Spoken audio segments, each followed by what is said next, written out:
Hello, welcome back. It is week 183 on Out on That Line podcast. I'm Jeff with my co-host Alex. As always, Alex, how you doing this week? Oh yeah. I'm ready for a little hogwash down at the holler. You know what I'm saying? We're going to grab him. We're going to punch him in the belly. We're getting down. I guess, is it?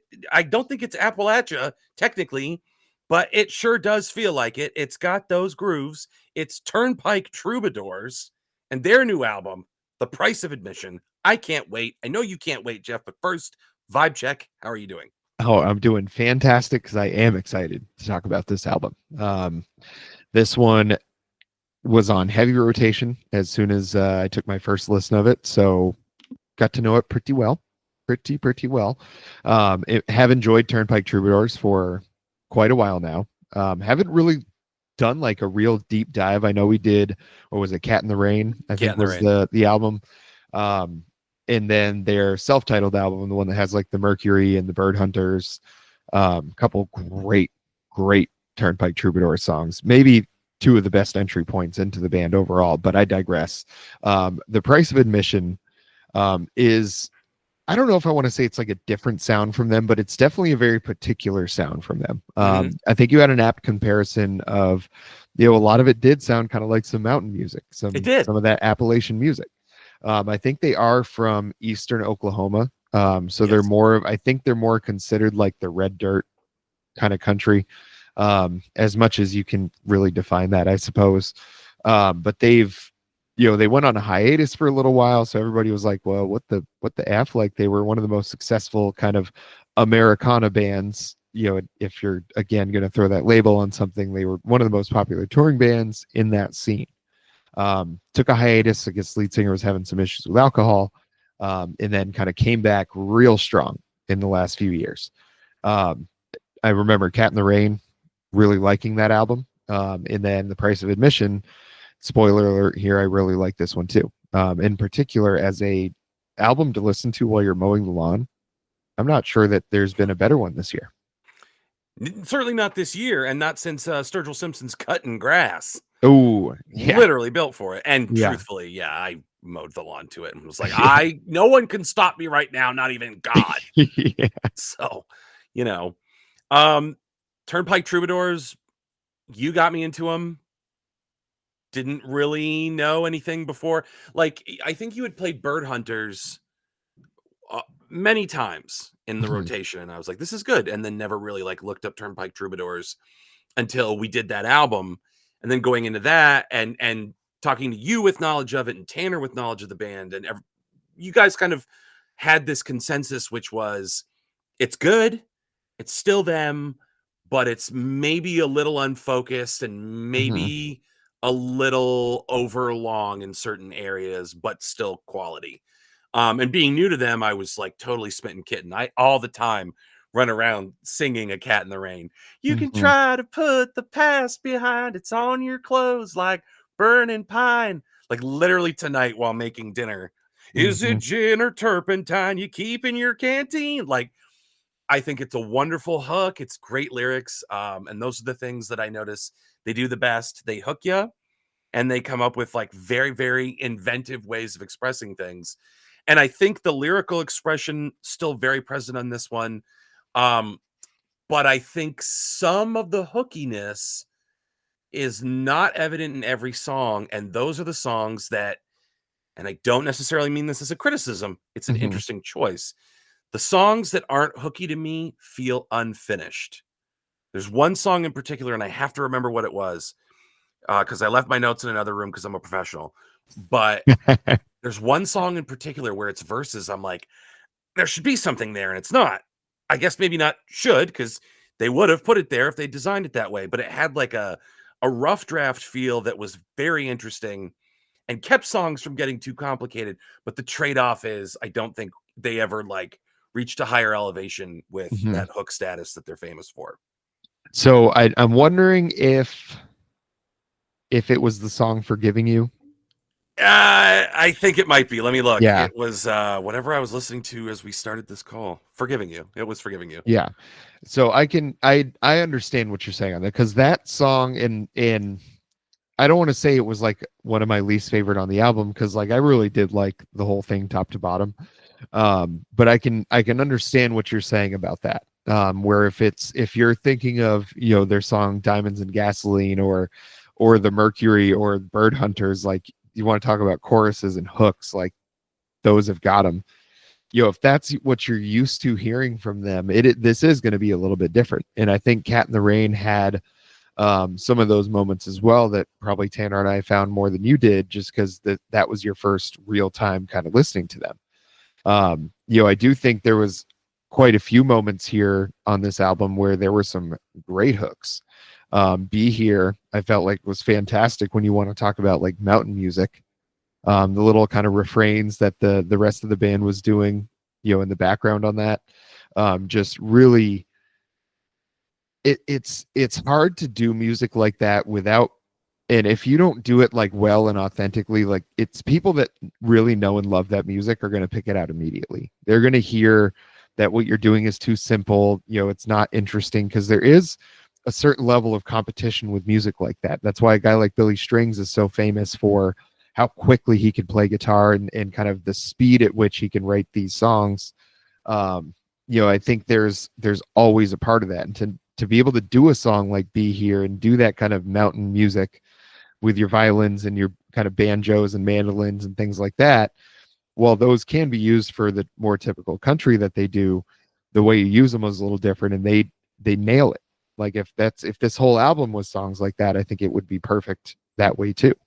I do think they get a little deeper on this album, especially a song like The Devil Plies His Trade.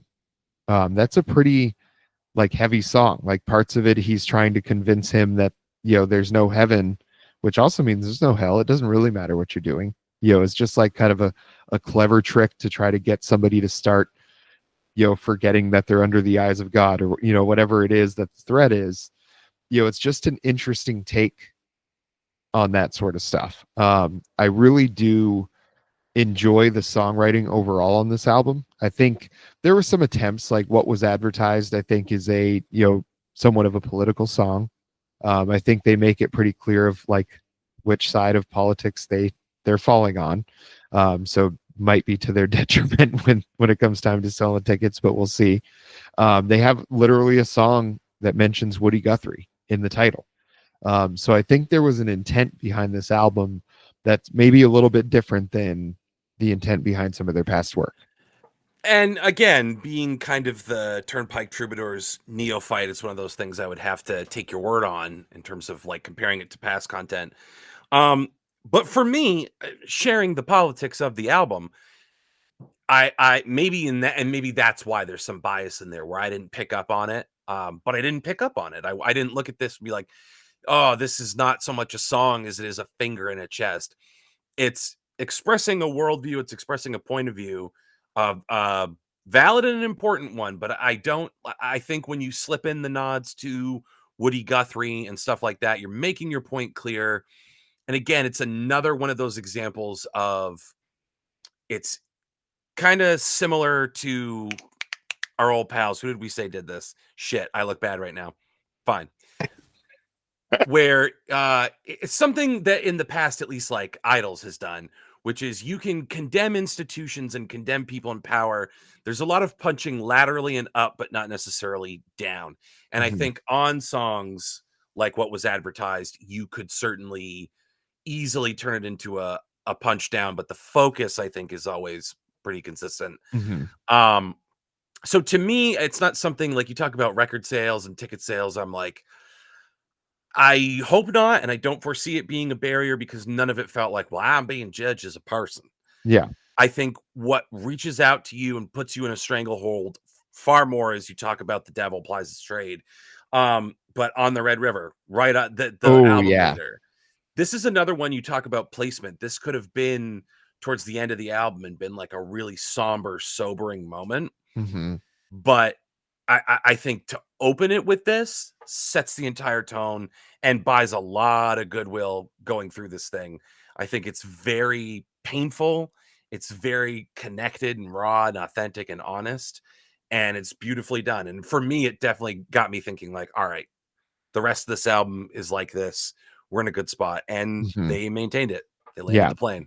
And I love their shout out to Old Crow Medicine Show in that song. Did you catch that? Off the top of my head, I can't quote it to you now. So in verse 2, like he ends it by saying, and you'd call it a cure for a snake bite and reach for a fifth of Old Crow. Some medicine should get your head right when your symptoms were starting to show.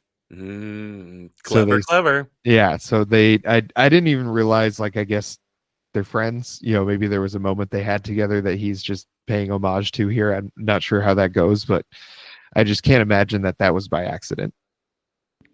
Yeah, there aren't usually accidents in music that's done with like this obvious Yeah. craftsmanship. And that's the other thing too, is it's more and more we're calling out like the production on stuff, and it's just like beautifully mixed and mastered and put together. It's a lot simpler than I remember on Cat in the Rain. It's not as bombastic. Um, it it trades in for that. Again, we were like, oh, you'd be forgiven for thinking it's mountain music, which has an energy to it, but has kind of a simplicity to it and a very like distinct sound. And you see kind of sort of that DNA, even though you say they're from like the red dirt, Hmm. if that's what they call it. Um, you kind of sort of see it for me anyway on Cat in the Rain, but it moves like farther in that direction on this one to a genre that really is like, you're at this point, I would say anyone that wants to give you the Americana label can't really do it on this album. This moves Hmm. more into full tilt country to me, insofar as genres are just how we organize Hmm. things and do they actually matter at all. I guess for awards purposes and how do you categorize albums in a store.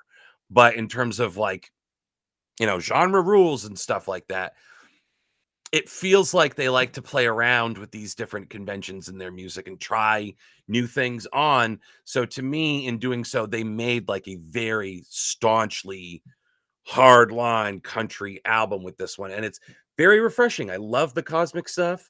I love experimentation, but this is like run it down your throat country music. Hmm. And they've got, yeah, because they have some of the kind of, the mountain music that we keep mentioning. They also have some good, like, two-step kind of honky tonk country on here.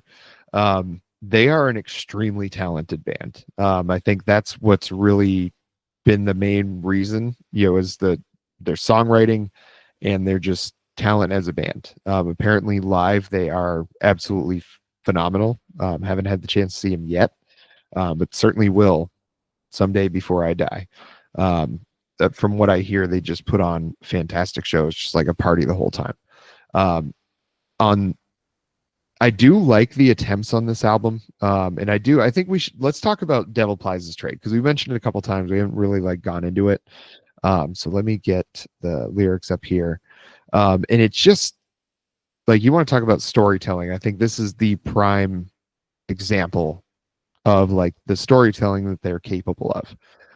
Kind of gets almost to that level of the Bird Hunters, with the storytelling and kind of just how real and raw it feels to listen to it, because you can just imagine yourself in it so easily. Um, there's definitely some political lean to this as well. There's some kind of religious lean to this, and maybe a little bit of like anti-religious or a certain type of religion anyway. Um, I feel like this is where the statement was really trying to be made for this album, was with The Devil Plies His Trade.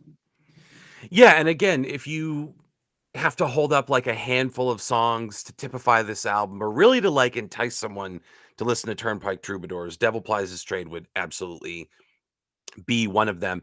And I think also like on a folklorish end of things, if you're gonna like go for hard country being steeped in tradition and tall tales and things handed down, like storytelling, more than a lot of genres, maybe most genres, country music is storytelling. And even at its most basic, when it's, tan lines and tailgates, oh, my truck cheated on me with my dog, and my woman eats out of the dog bowl, and, yeah, like, you can get super simplistic like that, or you can have things that are Sturgill Simpson and even like, you know, Willie Nelson, Chris Hmm. Stapleton. Like, it's slightly elevated in some way lyrically or conceptually.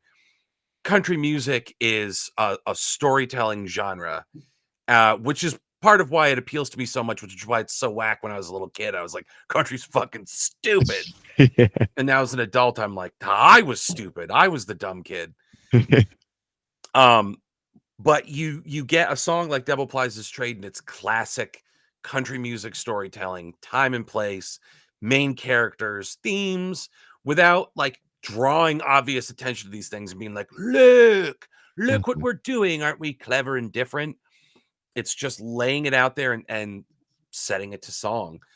Um, so yeah, this is probably the one that I would use as the hook to get somebody into this album. Mhm. Yeah, I would say it's certainly one of the good ones you can do. Um, I liked the. I'm interested to see how you felt about the Leaving Town, the Woody Guthrie Festival song. Um, I really loved this song. Like it's very simple. Some people might say that's to its detriment, but for me, it just felt like such a good way to kind of wind down this album. I'll buy Wind Down, but I am one of the people that thinks like, it dipped a toe like a little bit too much into simplicity when you know that they've got more under the tank. But that's not unique to that song because again, there are moments on the album where things feel a little bit more like a polished up sketch as opposed to Mhm. like a concrete final product. So this one kind of shared for me that not I don't you don't want to say half baked, like they didn't think about this at all. It's all like again, nothing is an accident on an album of this quality. Um, but I don't necessarily think those choices that were being made paid off with me. So it's not bad, but it definitely for me, I'm like, it's a little simplistic and it's a little similar to certain things. Like people that were like, we needed a little more variety at the end of the last album. Like by the end, we're like, you got to switch up your game a little Mhm. bit. I needed that towards the end of this one too, more than I did on Cat in the Rain. That's fair, and I feel like it probably didn't get much better with the Nothing You Can Do um, at the end. I felt like was a perfect album ender. And I think I I agree. think I think the songs that where you kind of felt like there was more you could have done. I think that is where that go. I feel like it perfectly illustrates like which songs you should use to get somebody into Turnpike Troubadours, because you're a good example that you've kind of been around like the periphery of Turnpike Troubadours. You listen to a lot of similar music, so you have a good knowledge base of like what you like within that genre. And so if you're going to get into them, if those songs don't do it, then it's probably not going to do it for other people either. But there are plenty on this album that I think will do it for people. There are so many of those on this album, in fact, that I am going to say, Alex, that this is a buy it for me. I'm going to echo your buy it. I think I'm rooting for albums like this and artists like Turnpike Troubadours because as much as I'm like, well, sometimes you run into the buzzsaw that is simplicity and the gamble doesn't always pay off. Maybe on a song to song basis, but the concept of keeping it simple in a world where everyone, like especially the pop stars, are all like, what's going to make me Mhm. stand out? I'll graft a little country music onto myself. Maybe I'll borrow a little disco. I would argue that most pop artists, when they want to dip a toe, do it with country. Mhm. And there's this kind of mentality like it's anyone can do this. Like me sitting here going, my dog and my drink and my girl and my truck. That like it's just that easy. And it's just that easy in terms of country being an easy target because of what I think some people associate it with. But in truth, country is such a profound genre. There's so much of the story of this Mhm. country in it, for better and for worse. Um, so it's great to see albums like this because it's not afraid to be country. I'm not saying Sturgill Simpson's been afraid to be country or anyone else has been afraid to be country, but this is an album that would never occur to them Mhm. is to be anything to represent anything other than what's going on in this album. Good old fashioned storytelling. Um, not an over reliance on like, well, we got to structure this perfectly like a story. It comes out naturally, it comes out thematically. There are some like wonderful, painful notions on this, Hmm. questioning your religion. How do you get through life without your mentor, your guide, your loved one? Um, there's just a lot of meat on the bone with this album without it feeling taxing. Its simplicity is access. So it's not trying to dazzle you with too much shit, so you can just get right in there and it'll speak to you. It creates no barriers between you and the music, and it just Hmm. speaks to you. So for that reason, I'll also give it a buy it. That, yeah, this was a I don't know if it's going to make it to like the end of the year list for best albums of the year or anything, but this was a, in the words of Matt Reno, rock solid album. Absolutely. I'll co-sign that. I saw him recently. He's thriving. He'd give it a rock solid if he was here. I'm sure he's listened to it already. And folks, we want to hear if you've listened to it. We want to find out about that down in those comments. So make sure you tell us. Make sure you check out our other videos, our reaction videos. We've started doing these reaction videos together, which I think adds a whole new dimension to this thing we got going on here. Recently, we just did a Turnstile reaction, so make sure you check that out. Depending on when this video gets released, maybe that hasn't come out yet, so keep your eye out for it if that's the case. Alex, where do they find all that stuff? You can find all this stuff at YouTube Dirt Corn / Out on That Line. I tell you what. Just kidding, folks. We want to take it seriously because it's vitally important that if you're listening to this in podcast form, you come join the channel. Or if you just found this episode, you're a Turnpike Troubadours True Blue fan, that you found this and you listen all the way to the end. We want to make sure that you join our community at youtube.com/C/ Out on That Line. Folks, it's not getting any easier, but it's not getting any harder either. Week after week, the protocol remains the same. The song remains the same. All you have to do is make sure you subscribe to this channel, that you thumbs up the video, that you turn your notifications on so you always find out when we're dropping a fat payload on you like we did tonight. Eehoo! You also have to do the most vital thing, which helps us the most and brings a song to our heart and a tear to our eye, melts our cool, icy heart with a hot island song, as they say in South Park. Or is it melt their icy hearts with a hot island song? TBD. But you can find out if you leave in the comments the actual South Park quote. Go, no, you fucked it up, dude. This is actually what it is. We'll take your anger. We'll take your admiration. Hey, Mm-hmm. Alex, you didn't nail it, but you know what? You made me think of the episode and remember when I was a kid and things were simpler, when flaming bags of dog crap were all that and a bag of chips. And now I got a mortgage and now I got kids and now I've got a dog that I have to give diabetes medication to. What is this world coming to? I'm chasing my dog with a needle. I used to be sitting in my underwear, cracking farts, watching South Park, and you made me forget about my responsibilities. I couldn't give less of a fuck about the album that you reviewed, but you reminded me of what it was to be a child again. And we'll do that for you. We'll do whatever you want. Just tell us in the comments what you want us to do. Just tell us what you want us to do in the comments, folks. This is getting too unhinged, even for me. I have to put my flaps down before I take off. So just do us all a favor. YouTube.com/C/ Out on That Line. Do it now before I disappear into a fugue state. I cannot afford that right now. I have too many irons in the fire. YouTube.com/C/ Out on That Line. Subscribe and comment and like today. It's fantastic as always. Until next time.